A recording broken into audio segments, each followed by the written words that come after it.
예수 안에서 축복합니다. 우리 한 번 더 예수 안에서 사랑합니다. 예수 안에서 축복합니다. 네, 감사합니다. 우리 지난주 말씀 한번 암송 한번 하고 설교 들을까요? 네, 지난주 시편 18편 1절 처음 해보여요? 네, 시작. 나의 힘이신 여호와여 내가 주를 사랑하나이다. 안 보고 시작. 나의 힘이신 여호와여 내가 주를 사랑하나이다. 아멘. 저는 요즘 요 말씀 암송을 통한 간증 듣는 재미로 사는 것 같아요. 얼마나 목사 할 맛이 나는지 몰라. 아유 진작 할 걸. 아주 그냥 그런 생각이 난다니까. 얼마나 좋은지 몰라. 우리 성도님들 중에는 감사합니다, 감사합니다 이러한 고백을 참 잘하는 분들이 많습니다. 식사 대접을 본인이 하면서도 기회를 주셔서 감사합니다 이렇게 표현을 하는 거예요. 참 고맙지요. 어느 집사님은 이렇게 섬겨주셔서 고맙습니다 이렇게 이야기를 하면은 아니에요, 제가 더 자주 섬기지 못해서 죄송하지요. 우리 전도팀이 그냥 여름 내내 고생을 많이 했는데 더운 날 전도하느라 얼마나 수고가 많아요. 그런데 그냥 자발적으로 여러 사람들이 그냥 이렇게 식사 대접도 해주시고 그랬고 전도팀이 많은 힘을 얻었어요. 그런데 한결같이 고맙다 그러면 아니라는 거 아니라. 내가 이 자리에 참여하지 못한 것이 미안하지요. 내가 더 자주 섬기지 못한 것이 미안하죠. 그러면서 마구 감사하다고 오히려 그럽니다. 우리 집사님 중에 한 분은 섬기기를 참 잘합니다. 그래서 고맙다라고 표현을 하면은 늘 그래요. 죄송합니다. 그래. 아니 뭐가 죄송해? 아니 본인의 돈으로 본인의 시간 내서 본인이 섬기는데 뭐가 죄송합니다. 자꾸 그래요. 죄송. 그래서 제가 생각하기를 우리 집사님이 뭐가 죄송한가 하면은 더 자주 하지 못해서 죄송해요. 더 많이 하지 못해서 죄송해요. 이런 말씀인가 보다. 그렇게 제가 받아들입니다. 이 얼마나 성숙한 일입니까? 내가 대접해놓고도 감사해요. 섬길 수 있는 기회가 있어서 감사해요. 더 많이 섬기지 못해서 죄송해요. 섬기면서도 오히려 감사해요. 죄송해요. 참 성숙한 우리 행전 식구들의 모습을 보곤 합니다. 대접받을 때 감사하는 것은 물론이고 대접하면서도 감사하는 것, 이거 참 성숙한 성도의 모습이요 아름다운 모습입니다. 여러분, 하나님이 기뻐하시는 삶을 살아가기 위해서는 무엇보다도 감사를 붙잡아야 됩니다. 이 감사를 놓치면은 하나님이 기뻐하시는 삶을 살아갈 수가 없어요. 감사한 만큼 행복할 수 있다 그랬죠? 감사한 만큼 믿음이 성장하는 거예요. 보세요. 믿음이 성숙한 분들이 감사를 해요.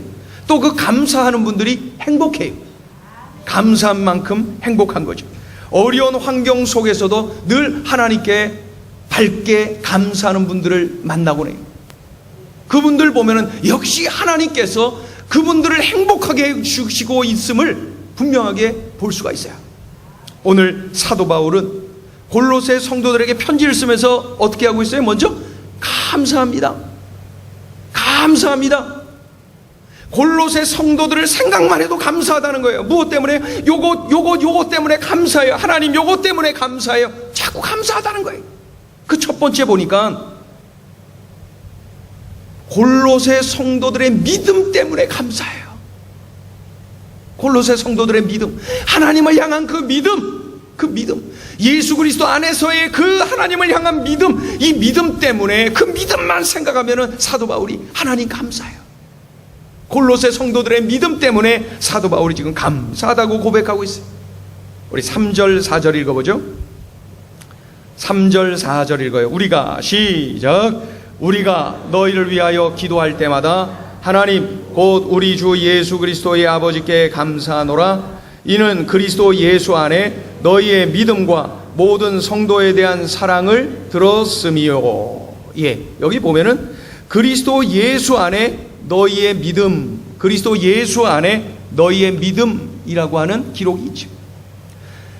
하나님을 향한 그 믿음, 그리스도 안에서의 하나님을 향한 그 믿음, 그 골로새 교인들의 그러한 믿음 때문에 그것만 생각하기만 하면은 사도 바울이 감사하다는 거예요. 감사하다. 전도를 하다 보면은 듣는 말이 있지요. 예수님 믿으세요? 그러면은 예수님 믿지 않아요. 나는 나 자신만을 믿어요. 나 자신 외에는 믿을 사람 없어요. 믿을 존재가 없어요. 아주 그냥 나름대로는 그 아주 분명한 확신을 가지고 이야기하는 분들을 만나곤 합니다. 자기 자신을 믿는다? 이것은 아직도 착각하고 있는 거예요. 자기가 강한 존재인 걸로 아는 거예요. 자기 자신이 강한 존재라고 착각하고 있는 거예요. 자기가 뭐가 강해요? 인간이 얼마나 연약한가를 아직도 모르고 있는 거예요. 여러분, 이거는 나이에 관계없어요. 나이가 그렇게 많으면서도 여전히 인간의 연약함을 인정하지 않는 분들도 허다해요. 찬바람이 조금만 불어도 감기 걸리는 게 인간 아닙니까? 건강하던 사람이 어느 날 갑자기 심장을 붙잡고 쓰러져 사망하는 것이 인간 아닙니까? 산부인과 분만실 앞에 가보세요. 남편들이 왔다 갔다 서성거리죠. 안에서는 그냥 소리치고 아프다고 소리치고 있는데 이 남편이 듬직하니 그냥 탁월한 체격을 가진 이 남편이 할 수 있는 게 아무것도 없어요. 그저 왔다 갔다 하면서 왔다 갔다. 할 수 있는 게 없는 게 이게 인간이에요. 이게 그뿐만이 아니에요. 아침에 다짐을 하죠. 내가 이렇게 해야지. 저녁 때 되돌아보세요. 내가 그렇게 살았나요? 이렇게 해야지 하다가 나가면서 마음이 또 바뀌어요. 이 변덕, 요게 바로 인간이, 요게 바로 우리 인간의 모습이. 천하의 약한 존재가 인간이라는 것을 빨리 깨달아 알아야 됩니다. 그런데 골로새 사람들이 그리스도 예수 안에서의 믿음을 가졌다, 예수를 믿었다는 거예요. 골로새 사람들이 복음을 듣고 예수님을 구원자로 인생의 주인으로 영접했다는 거예요. 그들은 자기 자신을 믿는 것이 아니라 예수님을 믿게 되었어요. 그래서 구원받아서 영원한 생명을 얻었어요. 그거 생각하면은 사도 바울이 기쁘다는 거예요. 감사하다는 거예요. 감사하다는 거예요. 이런 일을 생각할 때마다 하나님 감사해요. 골로새 성도들 하나님을 향하여서 그런 믿음을 갖고 사는 것 참 감사해요. 하나님 감사해요. 저는 이 목사를 하다 보니까 말이죠, 다른 것도 감사한데 다른 것보다도 우리 성도님들 보면은 바로 이것 때문에 감사가 막 저절로 터져 나올 때가 있어요. 믿음이 성장하는 모습들. 저분이 이렇게까지 성장하는구나.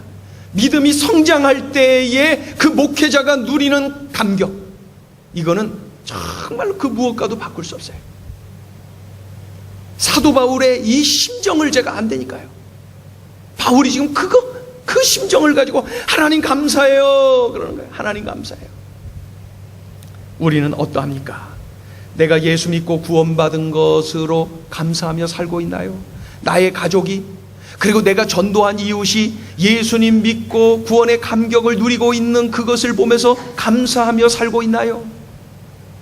우리 가정이 비록 경제적으로 어렵고 자랑할 일이 없다 하더라도 우리 식구들이 나란히 앉아서 예배하는 이 한 가지만으로도 하나님 앞에 감사해야 되지 않는가? 그것이죠. 나의 아들, 딸이 다른 집 아이들하고 비교하면 뒤처지고 괜히 기죽고 말이죠. 그런데 그럼에도 불구하고 그래도 예배하는 자리에 우리 아이들이 있다면은 그것 하나로 감사해야 되지 않습니까? 감사해야 되잖아요. 예수 믿게 해주셔서 감사해요. 구원해 주셔서 감사해요. 자녀 삼아 주셔서 감사해요. 천국 백성 삼아 주셔서 감사해요. 이것이 여러분 최고의 감사거리가 되기를 축원합니다. 이것보다 더 큰 감사가 어디 있어요? 우리 한번 크게 한번 외치죠. 하나님 믿음 주셔서 감사합니다. 더 크게 한번 해주세요. 하나님 믿음 주셔서 감사합니다. 감사. 보니까 사도 바울은 또 골로새 성도들을 생각하면서 편지를 쓰면서 둘째로 감사하는 내용이 있는데, 그게 뭐냐면은 모든 성도에 대한 그 사랑, 그러니까 성도가 사랑하는 모습 때문에 감사한 거예요. 성도가 성도들을 사랑하고 성도가 이웃을 사랑하고 이 사랑하는 모습을 보고 감사하다는 거예요. 그런데 사도 바울이 지금 분명히 알고 있는 게 뭐냐면은 구원의 감격을 가지고 우리 주님과 깊은 사랑에 빠지다 보니까 그 심장에 예수의 사랑이 막 흘러넘치다 보니까 이 사랑을 어떻게 주체할 수 없어서 누군가에게 전하는 거예요. 나누는 거예요. 우리 교회 안에서 성도들에게 나누고요, 이웃에게 이 사랑을 나누고요, 막 이 사랑이 펄펄 끓고 있으니까 이 사랑을 막 나누는 거예요. 그래서 사도 바울이 그것 놓고 지금 감사하고 있는 거예요. 하나님 감사해요. 골로새 성도들이 사랑하는 것 감사해요. 성도들을 사랑하고 이웃을 사랑하는 것, 그것 때문에 감사해요. 정말로 감사하지 않아요? 성도 간에 참 제가 간혹 이렇게 성도님들이 손잡고 가기도 하고 막 만나서 그냥 끌어안기도 하고, 그러면 제가 옆에 지나가다가 한마디 하죠. 그러다가 땀띠 나요. 제가 그렇게 얘기하죠. 많이 들으셨을 거예요. 그러다가 땀띠 나요. 뭐가 그렇게 좋아요? 그 말 속에 여러분 이 목사의 정말 기쁨이 담겨 있는 거예요. 그렇게 서로가 그렇게 끌어안고 그렇게 서로 격려하고 사랑하는 모습이 얼마나 감사한지 몰라요. 그러다가 땀띠 나요. 그 말이 이 목사가 행복해요. 그런 표현이에요, 여러분. 아직까지 그런 표현을 듣지 못했다면 오늘부터 끌어안으세요. 그냥 사랑. 그런데 우리가 이 교회 안에서 이것이 머무르면 안 되고 나가서 어디에서든 이 펄펄 끓는 이 사랑을 막 나누며 전하며 살아야 됩니다.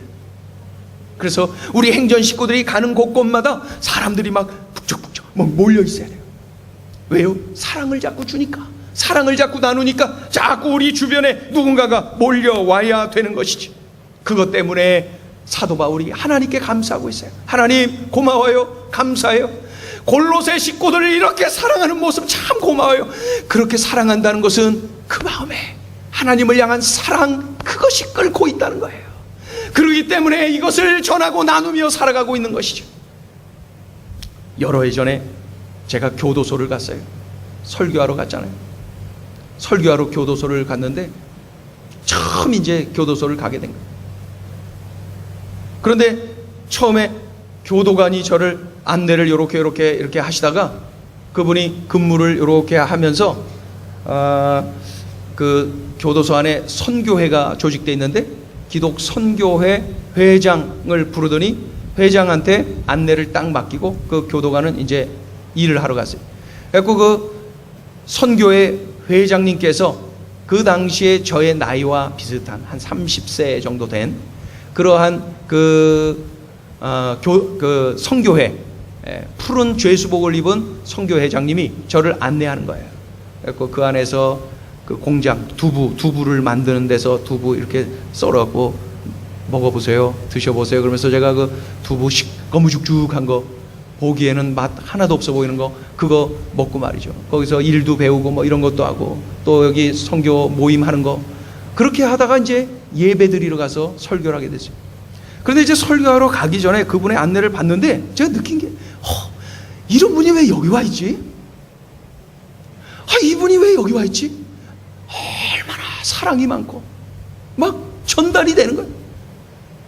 얼마나 따뜻한지, 얼마나 참 좋은지 친형제처럼 막 느껴지는 거예요. 네? 그러면서 이분이 이렇게 저쪽에서 뭔가 다른 걸 할 때 제가 잠깐 옆에 있는 교도관에게 물어봤어요. 저 회장님은 왜 여기 와 있어요? 그랬더니 살인을 했어요. 살인을 해서 무기징역을 지금 살고 있는 거예요. 그래요? 어떻게 저런 분, 근데 어떻게 저분이 저렇게 됐나요?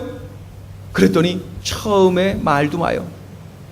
욕하고 막 부수고 뭐하고 소리치고 막 그랬다는 거예요. 그리고 이 교도소를 선교하기 위하여서 이렇게 선교단체가 와서 복음 전하고 하는데 성경책을 넣어주면 성경책 들고 그냥 창밖으로 그냥 팍 집어던지고 그랬다는 거예요. 그리고 막 소리치고 말이죠. 그리고 만나게끔 이렇게 전도자하고 이렇게 만나서 이렇게 할 기회가 있으면은 들은 척도 안 하고 이렇게 하다가 벌떡 일어나고 가라 그러고 막 소리치고. 그래도 그 전도자들이 계속해서 만나고 그러던 중에 이분이 마음이 열렸다는 거예요. 마음이 열리고 듣고 아주 고분고분 듣고 그러더니 어느 날 예수 그리스도를 영접을 했다는 거예요. 영접을 하더니 이분이 확실하게 변화가 되더라는 거예요. 얼굴이 밝아지고 기뻐지고 욕이 사라지고, 소리치고 그냥 거칠던 것이 온순해지고 사람이 달라지더라는 거예요. 그러면서 나타나는 또 하나의 현상이 뭐였냐면은 전도를 하더래요. 교도소에서 전도를 하더래요. 이 무기수가 사람들, 그 다른 죄수들에게 전도를 하는데, 그 사람이 전도한 사람의 숫자가 수를 세기가 힘들 정도로 많다는 거예요. 지금 얼마나 놀라운 역사입니까? 참 그분을 바라보면서 제가 깨달은 것이 있었어요. 그것은 뭐냐면 사랑. 그 이야기를 들으면서 그러구나, 사랑이 사람을 변화시키는 거구나. 그분은 그곳에서 깨달은 거예요. 무엇을 깨달았어요?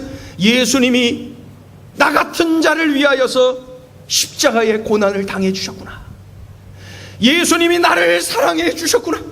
예수님이 나를 사랑하셔서 그 죄값을 다 치러 주셨구나. 이것을 깨달은, 이 엄청난 사랑을 깨달은 거예요. 이 사랑을 깨달은 그 죄수, 그의 삶이 변화된 거예요. 사랑이 사람을 변화시키는구나. 사랑이 사람을 변화시키는, 그런 체험을 하고 그분하고 약속하고 제가 여러 해 동안 책을 그 교도소에다가 넣어줬어요. 책을 좀 보내달라고 신앙서적을 계속 넣어줬죠. 그러다가 세월이 꽤나 많이 흐른 어느 날 제가 교도소에 설교를 하기 위해서 들어갔는데, 교도소를 딱 들어가는 중에 내가 여기 와봤었는데, 그런 생각이 들다가 맞아 그때 내가 이 자리에 왔었지. 그래서 얼른 옆에 안내하는 교도관에게 제가 물었어요. 교도관님, 제가 언제 여기에 왔을 때에 이러한 분이 있었어요. 그랬더니 그분이 단번에 아무개요. 얼마 전에 대통령 특별사면, 이 특사로 추록했어요. 나갔다는 거예요.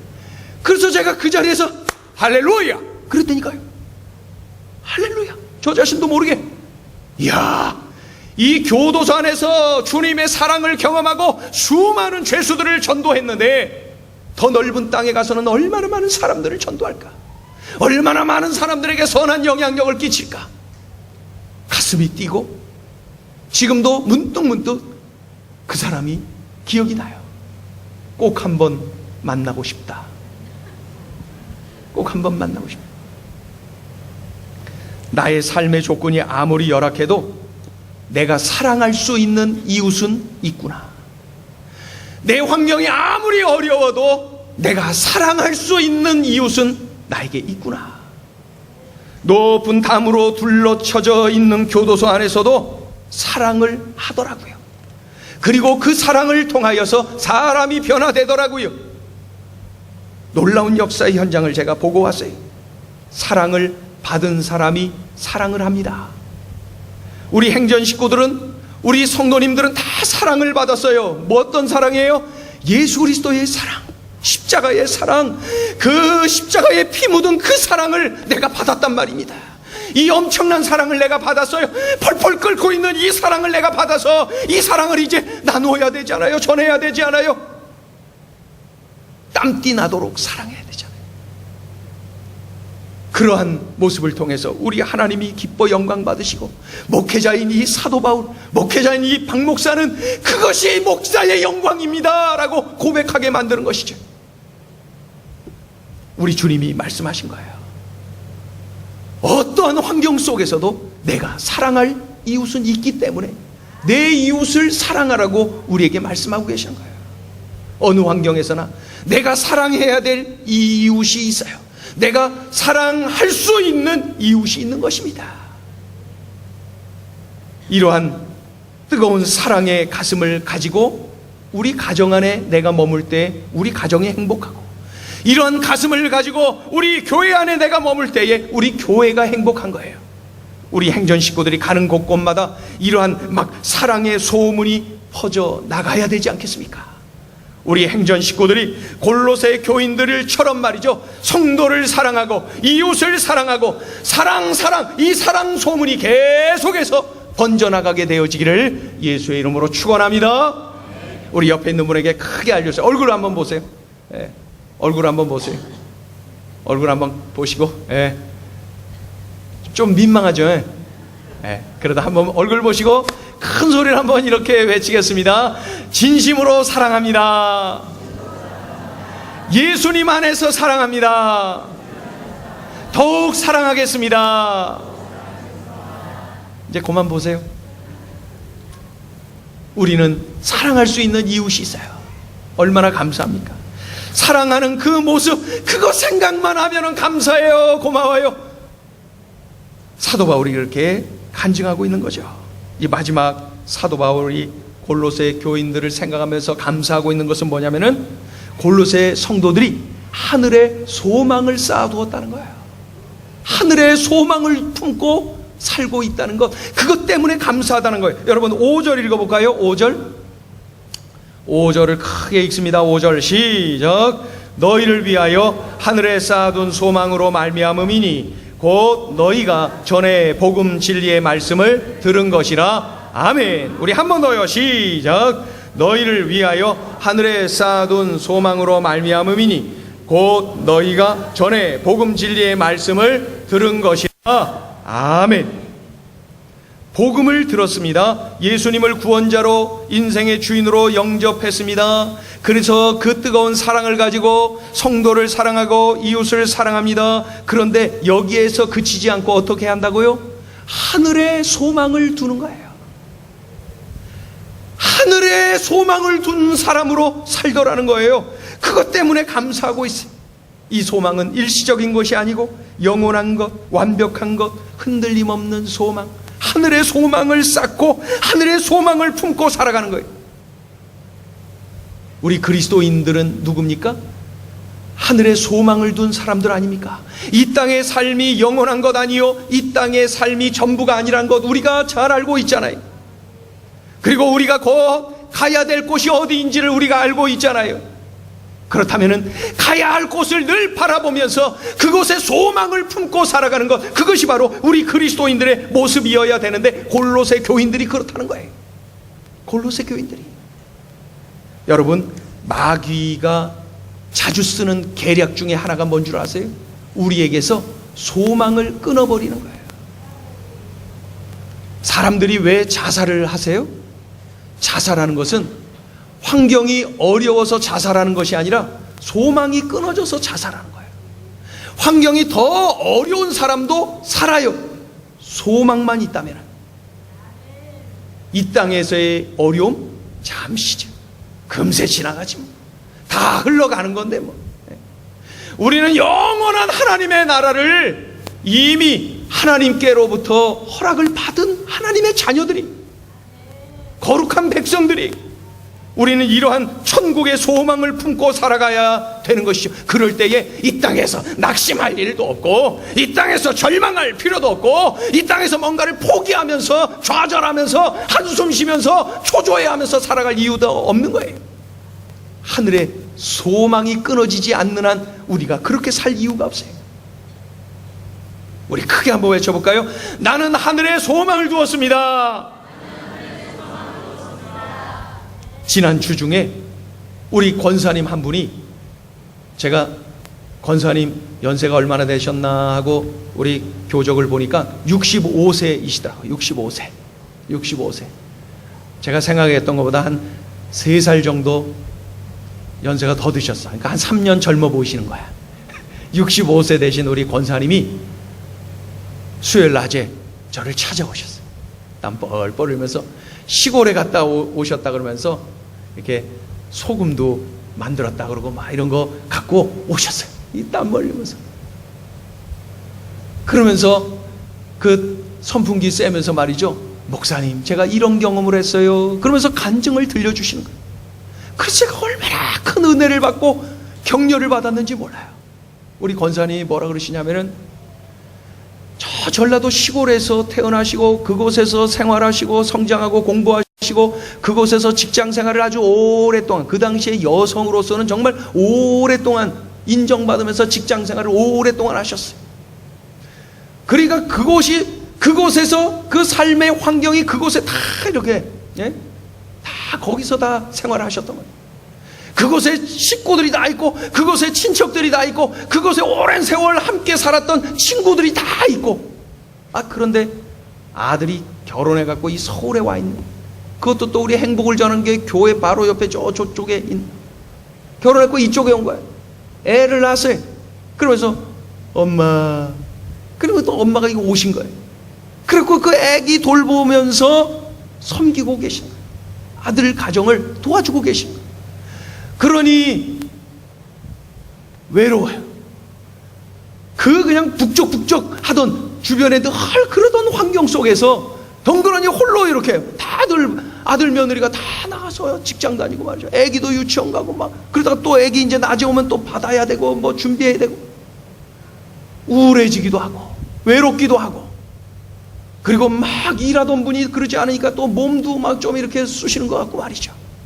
그러다 보니까 영적인 침체도 오는 것 같고, 이러면서 자꾸 이렇게 좀 처지시고 그러는 거예요. 그러던 중에 우리 교회에서 말씀 암송을 시작을 딱 한 달 전에 했죠. 그랬을 때 우리 권사님이 다짐을 했대요. 그래, 한번 나도 암송을 해보자. 암송을 해보자. 다짐을 했대요. 그리고 암송을 하는데 한편으로는 내가 나이가 많은데 이런 생각도 들으셨을 거예요. 그런데 암송해보자. 근데 암송 다 했대요. 잘 된대요. 다 외우셨대요. 그러니까 여러분 딴 얘기 절대 하시면 안 돼. 우리 권사님 65세신데 나는 69세인데요 이러시면 안 돼요. 69세 79세도 다 하실 수 있어. 반복하면 되는 거예요. 반복하면. 그래갖고 우리 권사님이 말씀 암송 매주 잘 하시고 암송하시고 그러던 중에 2주 전인가 그때 말이죠. 그때 암송을 미리 다 해놓으시고 계속 기도하고 이미 다 외우고 계신 거죠. 그리고 기도하고 암송하고 그러던 중에 벽에 붙어있는 우리 교회 달력을 이렇게 딱 보다가 달력에 말씀이 한 절이 딱 기록되어 있는데 시편 18편 2절이 기록되어 있더래요. 그런데 권사님이 어떤 마음이 드냐면 저것도 외워버릴까? 그래갖고 외우자 그래갖고 그것도 외우셨대요. 물론 우리가 알다시피 그거 외우고 다음 주간에 주보를 보니까 18편 1절이 우리가 외우는 거였죠. 아까 한 거. 근데 이 권사님은 2절을 먼저 달력 보고 외우신 거예요. 그리고 그것을 암송을 막 하는데 찬송이 막 기억이 나고 찬송이 막 그냥 막 부르고 싶으시더래요. 542장. 예수 믿는 것이 받은 증거 많도다. 그것이 막 기억나더라는 거예요. 그래갖고 그 찬양을 막 했대요. 눈물 콧물 흘리면서 찬송을 하고 기도를 하고 말씀 암송을 하고 찬송하고 기도하고 말씀 암송하고 그러더니 막 우리 권사님 막 힘을 막 얻으셨다는 거예요. 그래서 제가 잘 됐네요 감사하네요. 그리고 그냥 감사 기도를 우리 권사님하고 감사 기도를 진하게 하고 헤어졌어요. 근데 제가 말씀을 준비하는 중에 권사님 생각이 나는데 하필이면 왜 우리 권사님에게 그 찬송이 떠올랐을까? 그래서 제가 권사님께 전화를 드렸어요. 권사님, 아까 그 찬송가가 뭐예요? 그랬더니 오메 뭐지? 잠깐만요. 끊어요. 그래 끊고 다시 가더니 또 전화가 오셨는데 542장 예수 믿는 것 받은 증거 많도다. 그래서 제가 그 가사를 본 거예요. 왜 우리 권사님에게 하나님은 이 찬송을 부르게 하셨을까? 보니까 예수 믿는 것이 받은 증거가 많다. 침체되시고 우리 권사님 우울해하시고 몸도 안 좋으시고 자꾸 참 외로우시고 그런 중에 우리 하나님께서 주신 찬송의 가사를 보니까 예수 믿는 것이 받은 증거가 우리 권사님은 이미 받은 증거가 많았다는 거예요. 받은 증거가 많았다는 거예요. 예수 믿고 구원받은 그 받은 증거가 있죠. 예수 믿고 천국에 소망을 두고 있는 이 받은 증거가 있죠. 그리고 막 암송하면서 기도하고 기도할 때 뭐 기도했겠어요? 자녀손들을 위해서도 기도하고, 교회를 위해서 기도하고, 속으로 식구들하고 참 친하거든요. 속으로 식구들을 위해서 기도하시고 막 그러지 않았겠어요? 그것이 바로 받은 증거가 있다. 낙심할 이유가 없다, 내 딸아. 침체될 이유가 없다, 내 딸아. 그날 하나님께서 우리 권사님을 만나주시면서 믿음을 공급해 주시고 새 힘을 주시고 일어나도록 우리 하나님이 손잡아 일으켜 세워주신 줄로 믿습니다. 하필은 왜 그 찬양, 우리 하나님께 영광의 박수 올려드릴까요?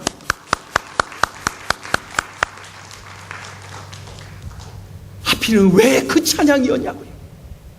왜 그 찬양을 주셨을까? 반복해서 그 찬양을 주셨다. 바로 그거예요. 그때는 제가 몰랐는데 말씀을 준비하면서 그 찬양을 왜 주셨을까? 가사를 제가 묵상하 보니까, 이 받은 증거가 많은 것을 우리 권사님에게 일깨워 주시고 체험하게 도와주셨고, 내가 너와 함께하고 있다는 것까지도 알려주셨던 거죠. 우리 권사님이 새 힘을 얻었어요. 하나님은 바로 이런 하나님. 권사님이 가시면서 저에게 이런 말씀을 하셨어요. 목사님, 말씀 암송하게 해주셔서 감사합니다. 무슨 말씀이세요? 제가 감사하죠. 어린아이처럼, 그래도 목사가 하자는 대로 어린아이처럼 순종하고 말씀 암송하고 다 외워갖고 저것도 외워버리까, 그리고 달력에 있는 것도 그런 권사님 너무 감사하죠. 이 목사에게 힘을 줘서 더 감사하죠.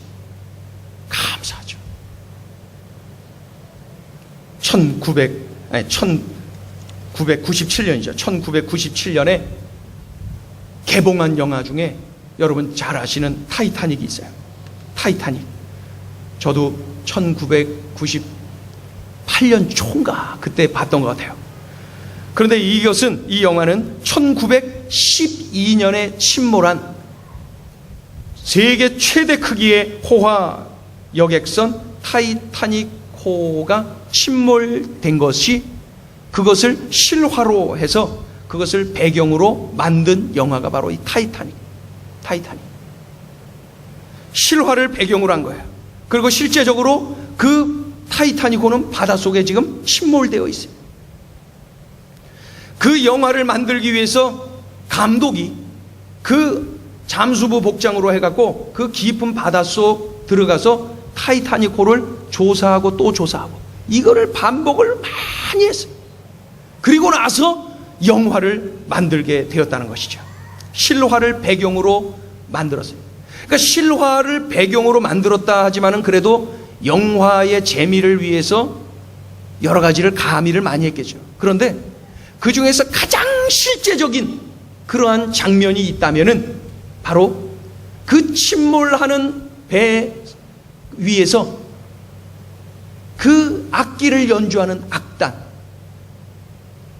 4줄을 가까이 하게 하면 그 찬송을 연주하는 그 악단, 그것은 실화라. 많은 사람들의 간증을 통해서 그것이 입증이 되었고, 그분들은 실제적으로 그 호화 유람선 타이타닉호에 전도를 하기 위해서 그 자리에 간 그런 분들이 일어나는 거예요. 지휘를 하고 악기를 연주하면서, 그 많지는 않지만은 그분들이 그곳에서 그 찬송을 연주하고 있었어요. 보면은 저도 그때 그 장면이 참 기억이 나요. 많은 사람은 타이타닉 하면은 이거 기억하는데 이거. 저는 이거는 둘째고 첫째는 그 장면이 떠올라요. 막 죽어가고 막 쓰러져가고 있는, 빠져가고 있는, 침몰하고 있는 그 죽음의 현장에서 지휘를 하고 악기를 연주하고 그러면서 4줄을 가까이 하게 하면 그 찬송을 막 부르는 거예요. 여러분, 그들은 왜 죽음의 현장에서, 그 마지막 현장에서 그 찬송을 연주한 걸까요? 그것은 바로 그들은 구원의 확신을 가지고 있었어요. 구원의 확신을 가지고 있었어요. 나는 죽어도 천국이다. 천국 백성임이 확신하기 때문에 그들은 그 현장에서도 다른 것 하지 않고 하나님을 찬양했어요. 그리고 그들은 천국에 대한 소망을 가지고 있었어요. 나는 영원한 하나님의 나라의 백성이다. 이런 확신이 있기 때문에 그 죽음의 현장에서도 그렇게 담대할 수가 있었어요.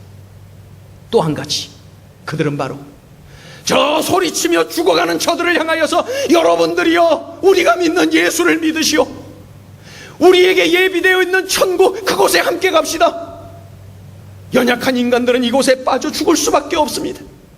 오늘 산다고 해도 반드시 죽을 수밖에 없는 것이 인간이 아니겠습니까? 여러분들이요, 우리가 갈 저 하나님의 나라에 같이 갑시다. 그러면서 그들을 향하여서 그 찬송을 통하여서 그들에게 호소하고 있었던 것입니다. 그랬더니 막 많은 분들이 그 악단 앞에 막 와서 무릎 꿇고 있으면서 막 기도하는 장면도 보이고 그러지 않습니까? 이들에게는 예수 믿는 증거가 있었던 거예요. 그 악단, 그 한 사람 한 사람들에게는 예수 믿는 증거가 그들을 심장에서 자리 잡고 있었어요. 나는 구원받았다. 구원의 감격이 증거지요. 나에게는 천국이 예비되어 있다. 이것이 그들이 예수님 믿음으로 말미암아 얻은 증거이지요. 또한 그들에게 하나의 증거가 있다면 이 죽어가는 형제들을 이들을 사랑하기 때문에 그들에게 그 사랑을 전하고 싶어서 그날 찬양으로 그렇게 돌아올 것을 호소하고 있었던 거죠. 예수 믿은 증거가 바로 이거예요. 여러분, 우리 이 찬양 한번 할까요? 338장 우리 한번 이 찬양을 부르는데, 그날 연주한 찬송가예요. 내 주를 가까이. 338장 오늘 우리가 함께 부르는데, 그들이 품었던 하나님을 향한 믿음, 천국을 향한 소망, 형제를 향한 사랑, 그것을 품고 우리가 이 찬양 부르기를 원합니다. 내 주를 가까이 하게 하면.